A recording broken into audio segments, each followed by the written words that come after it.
तर अभिजित दिपके यांनी राज्यभरात सुरू केलेल्या स्कूल ठीक करो आंदोलनाचा आता बीड प्रशासनावरती परिणाम होताना पाहायला मिळतोय।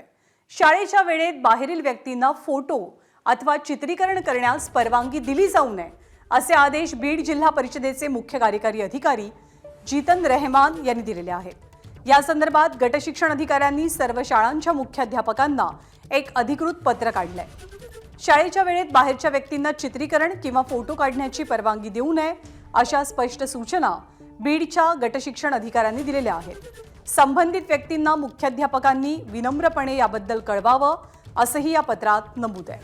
शाळेत अशा पद्धतीनं चित्रीकरण झालं तर विद्यार्थ्यांच्या गुणवत्तेवरती परिणाम होऊ शकतो याचा उल्लेखही प्रशासनानं आपल्या पत्रात केलाय।